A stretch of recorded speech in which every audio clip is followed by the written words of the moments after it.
બનાસકાંઠાના ખેડૂતો માટે આ વર્ષ ખેતી અને પશુપાલન બંને ક્ષેત્ર માટે કપરું સાબિત થયું છે।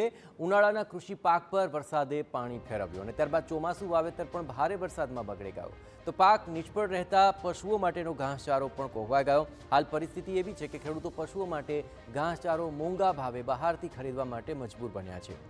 एक समय प्रति किलो 4 થી 5 રૂપિયે મળતો ઘાસચારો અત્યારે 10 થી 15 રૂપિયા કિલોના ભાવે મળી રહ્યો છે કે જેથી મોંઘા ઘાસચારાએ ખેડૂતોની મુશ્કેલી વધારી છે। અત્યારે અમે 10-15 ઢોર પશુ રાખીએ છીએ। અમે અત્યારે 10 રૂપિયા 15 રૂપિયા કિલો અત્યારે ખવડાવીએ છીએ। 10 રૂપિયા 15 રૂપિયા જ્યાં જ્યાં અમે ઘાસચારો અમારે 5 રૂપિયા મળે એની જગ્યાએ અત્યારે 2-4 વર્ષથી અમે 10 રૂપિયા 15 રૂપિયા ઘાસચારો ખવડાવીએ છીએ। અમને કઈ નુકસાન બહુ ભયંકર નુકસાન છે।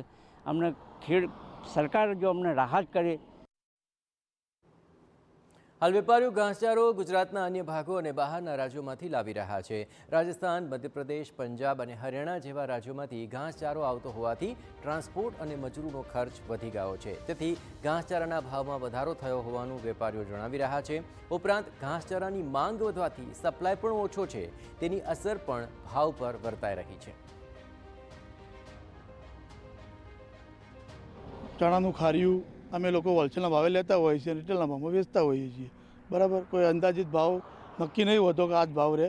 9 રૂપિયા છે, 10 રૂપિયા છે, 10.5 રૂપિયા, જે રીતે માલ હોય એ રીતે ભાવ થાય અને એ રીતે અમે આગળ વેચતા હોઈએ અમારો નફો લઈને। રાજસ્થાન, કાઠિયાવાડ, બાજુના આજુબાજુના એટલે પાટણ છે, પછી એ બાજુથી માલ આવે છે। એક તરફ પાક નિષ્ફળ જતા ખેડૂતોને નુકસાન, બીજી તરફ મોંઘા ઘાસચારા વચ્ચે પશુપાલન પર સંકટ જેવી સ્થિતિ છે અને તેવી પરિસ્થિતિની અંદર ખેડૂતો સરકાર પાસે પાક ધિરાણ માફ કરવા અને સહાયની માંગ કરી રહ્યા છે। એટલે આજની તારીખમાં જે ખેડૂતો છે એને તો દેવું ખૂબ થયું છે જોરદાર, કે મગફળીના પૈસા વળતા નથી અને પશુઓને ઘાસ પણ ખવડાવી શકતા નથી।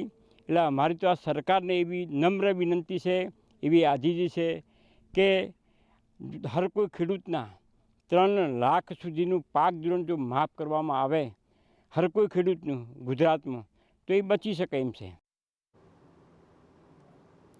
આ તમામ પરિસ્થિતિ વચ્ચે હવે ખેડૂતો ઘાસચારાની ખરીદીમાં સરકાર પાસે સહાયની મીટ માંડીને બેઠા છે।